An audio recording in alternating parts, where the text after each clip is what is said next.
बिस्मिल्लाहिर्रहमानिर्रहीम अस्सलाम वालेकुम। Welcome back to my YouTube channel. Friends, आज के इस लेक्चर्स में हमने पीएचपी के जो है लेक्चर स्टार्ट करने हैं।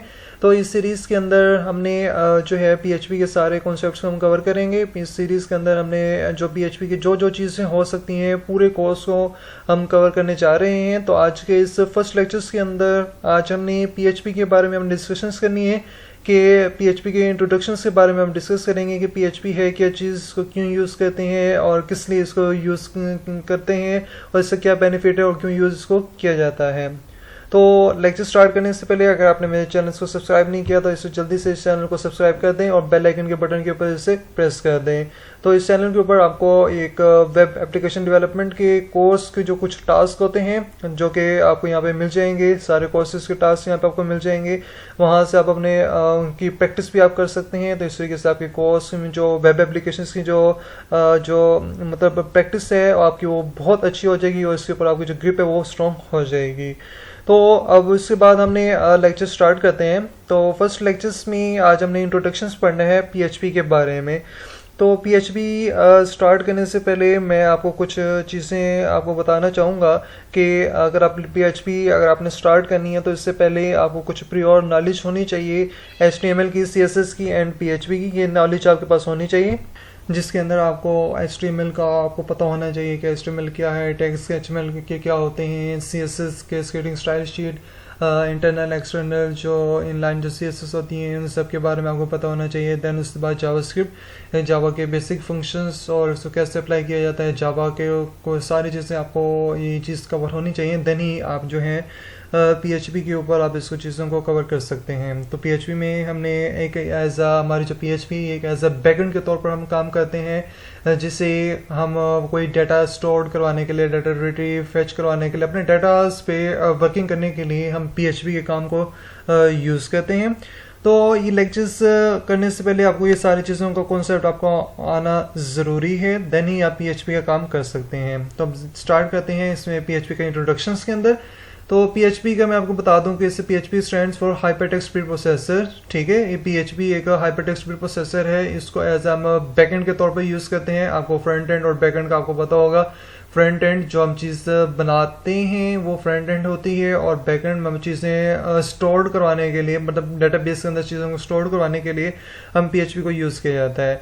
तो जो पीएचपी की जो हमारे पास है ये ओपन सोर्स एक सॉफ्टवेयर है, मतलब कि हम इसे इजीली इसको यूज़ कर सकते हैं। हमें कोई इसको परचेज करने की ज़रूरत नहीं है। ये सॉफ्टवेयर हमें पीएचपी के जो प्लेटफॉर्म है वो हमें इजीली मिल जाते हैं, specially suited for web development. और ये जो पीएचपी है ख़ास तौर पर ये वेब डेवलपमेंट के लिए बनाई गई है और ये can be embedded into HTML. इसको हम एचटीएमएल के अंदर भी हम इसको यूज़ कर सकते हैं। तो ये थोड़ा सा एक एचटीएमएल है जिसको यूज़ करना बहुत ही आसान है और इसके अंदर कोई ऐसी टेक्निकल चीज़ नहीं है जिसमें हम इसको समझ नहीं पाएंगे। तो ये आपको सर एक वेबसाइट में आपको बता देता हूँ, W3 वेब स्कूल। उस वेबसाइट पे जाके आप इसको जो है पीएचपी के बारे में भी आप इसको स्टडी कर सकते हैं। तो मैं आपको ये बता दूँ पीएचपी के is a server scripting language है एंड पावरफुल टूल है। और ये एक पावरफुल टूल है कि हमें किस चीज़ के लिए, वो making dynamic and interactive web pages, कि अपने वेब पेजेस इंटरेक्टिव और डायनामिक हमारे जो वेब पेजेस हैं उनको बनाने के लिए पीएचपी के एक पावरफुल टूल है। ठीक है, पीएचपी इज़ वाइडली यूज्ड, कि ये पूरी दुनिया के अंदर जो है पीएचपी यूज़ होती है और फ्री है ये and effective alternative to competitors such as Microsoft ASP। तो इसको आसान यूज़ करना बहुत ही आसान है, कोई इसके अंदर मुश्किल चीज़ नहीं है। देन उसके बाद है अगर आपको पीएचपी स्टार्ट करनी है तो आपको HTML CSS की आपको नॉलेज होनी चाहिए। देन उसके बाद जो पीएचपी है, पीएचपी क्या है कि वो हाइपरटेक्स्ट प्रोसेसर्स होते हैं, पूरी वर्ल्ड के अंदर इसको यूज़ हो रहा है।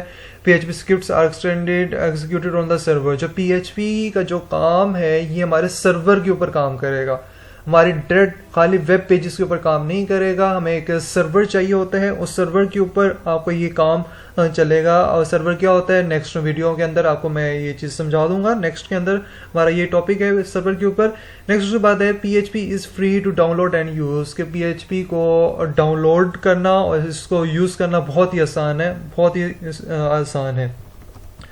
देन उसके बाद है व्हाट इज पीएचपी फाइल, कि पीएचपी की फाइल क्या होती है। पीएचपी फाइल कैन कंटेन्स, कि पीएचपी की फाइल्स के अंदर हमारे पास टेक्स्ट आते हैं, एचटीएमएल का काम आएगा, सीएसएस का काम आता है, जावास्क्रिप्ट का काम आता है और इस साथ इसके पीएचपी के कोड आ जाते हैं। PHP code is executed on the server, जो पीएचपी का जो कोड है वो हमारे सर्वर के ऊपर रन करेगा। अगर हमारे पास सर्वर होगा तभी हमारा पीएचपी का काम जो है वो रन करेगा, अदरवाइज पीएचपी का काम नहीं होता। And the result is return into the browser as plain text, जो हमारा फिर रन होने के बाद जो हमारा रिजल्ट है वो हमारे पास जो है सर्वर ब्राउजर के पास चले जाता है एज अ प्लेन एचटीएमएल के तौर पर। PHP file extensions .php, PHP की फाइल्स की जो एक्सटेंशन होती है वो .php इसकी एक्सटेंशंस होती हैं। नेक्स्ट उसके बाद है what can PHP do, PHP क्या काम कर सकता है। PHP can generate dynamic web pages content, तो PHP हमारे जो वेब पेज के जो कंटेंट उनको डायनामिक बना सकते हैं। PHP से हम क्रिएट कर सकते हैं, ओपन कर सकते हैं, रीड कर सकते हैं, राइट कर सकते हैं, डिलीट कर सकते हैं and close files on the server, और फाइल्स को क्लोज भी कर सकते हैं सर्वर के ऊपर। तो ये सारा काम हमारा सर्वर के ऊपर होता है। देन उसके बाद है PHP can collect form data, तो PHP क्या काम करता है, जो फॉर्म का डाटा होता है उसको कलेक्ट करता है। फॉर एग्जाम्पल कि आपने एक साइन अप फॉर्म बनाया, लॉगिन का फॉर्म बनाया और डिफरेंट रजिस्ट्रेशन फॉर्म आपने बनाए, तो वो फॉर्म्स को डाटा कलेक्ट करना, कहीं और जाके स्टोर करवाना, तो डाटा को वहां से कलेक्ट कौन करता है, PHP फॉर्म्स से हमारे डाटा को कलेक्ट करते हैं। Then PHP can send and receive cookies, PHP send और रिसीव कर सकती हैं कुकीज को। PHP can add, PHP add कर सकता है, डिलीट कर सकता है and modify data in your database, कि हमारा जो डाटा है हमारे डेटाबेस के अंदर उसको डिलीट भी कर सकता है, ऐड भी कर सकता है, मॉडिफाई भी कर सकता है, उसको चेंज भी कर सकता है। PHP can be use to control user access, कि PHP हम क्यों यूज करते हैं, यूजर की जो एक्सेस है उसे कंट्रोल करने के लिए। And PHP can encrypt data, PHP हमारे डाटा को भी इनक्रिप्ट रखती है, महफूज रखती है। तो ये PHP का आपको जरा सा इंट्रोडक्शन है कि हम इसलिए इसको यूज किया जाता है। वाई PHP, कि हम PHP क्यों जरूरत है, क्यों हम ये PHP यूज करेंगे। PHP runs on various platform, के PHP हमारे डिफरेंट प्लेटफॉर्म के ऊपर रन हो जाएगी। आपके पास विंडोज आप यूज कर रहे हैं, Linux, Unix, Mac operating system, कोई एप्पल का सिस्टम यूज कर रहे हैं, उसके अंदर भी ये चीज आपके PHP के जो सर्वर हैं वो रन हो जाएंगे। PHP is compatible with almost all server used today, PHP सारे सर्वर के साथ ये compatible होती है, मतलब Apache, IIS और डिफरेंट और भी जो सर्वर हैं उन सर्वर के साथ PHP जो है compatible होती है। PHP supports a wide range of database, को PHP क्या करती है, बड़ी तादाद का जो database होता है उसको क्या करती है, सपोर्ट करती है।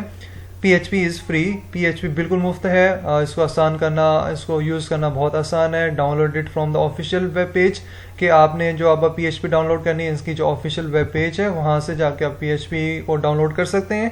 PHP is easy to learn and runs effectively on the server side, ये PHP को क्या है कि इसको समझना बहुत आसान है और रन्स बड़े आसानी से ये रन कर सकती है हमारी सर्वर साइड के ऊपर, ठीक है। देन उसके बाद व्हाट्स न्यू इन PHP 7, कि जो हमारा अब लेटेस्ट वर्जन है वो PHP 7 है, इसी को हमने यूज़ करना है।